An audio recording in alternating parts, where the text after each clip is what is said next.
We're working with the Husqvarna Viking Onyx 25 sewing machine and the built-in needle threader. So I'm going to show you a few tricks to make it so it always works 100% of the time. So I'm going to start by unthreading the needle, and just notice that when I pull the thread right now with the presser foot up, it's very loose, but if you actually lower the presser foot down, it becomes tight, gives it a little resistance. You might like to actually use that feature because it also gives you a little bit more room for your fingers and hands to utilize the needle threader. So before I actually put thread in it, let me just kind of show you what we're going to do. As we come all the way down, there's a head that's going to swivel from the back of the needle through the eye, and we're going to give the needle threader the thread, and then it's going to pull it right around. So this hand is going to be doing the pull down and release, while your other hand is going to help put the thread where it needs to go. So the first part is this little arm that's coming down, and we just need to catch it underneath. So notice I like to stop about halfway and then kind of swoop the thread underneath that. That allows me to not have to get my thumbs in there. Notice where my hands are, way out, kind of outside the machine.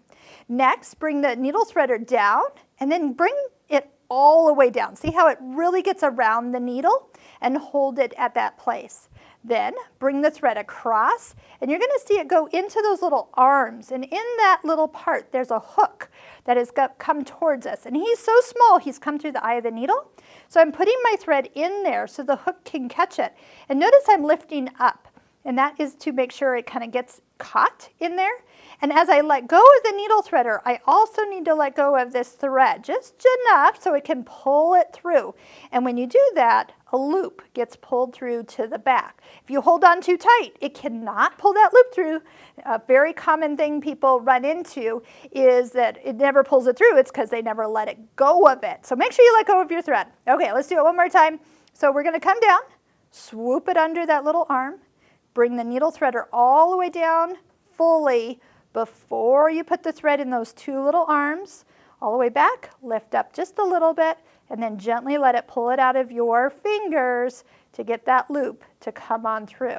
Since my presser foot is down, I'm going to lift it up and then slide it underneath my presser foot to the back, and then it's ready to use. So just note that that little part that comes through to hook can get bent. If your needle isn't in the highest position, you can twist your hand wheel so it's all the way at the highest bet. If your needle is not put all the way inserted, as high as it will go, that will allow the needle threader to hit not the hole, but the post of the needle, and that can also bend it. Sometimes you can bend it back and just kind of center it. Other times it might need replacing. So if it's not working the way I'm showing you, you might have it bent out of position. So if you've tried it 10 times and it has not worked 10 times, it might not actually be coming through the eye of the needle. Just have your local store look at it and help you maybe with a few parts of mastering your needle threader. I hope you'll check out all of our videos that we have done on the beautiful Husqvarna Viking Onyx 25 so you can master this machine from beginning to end.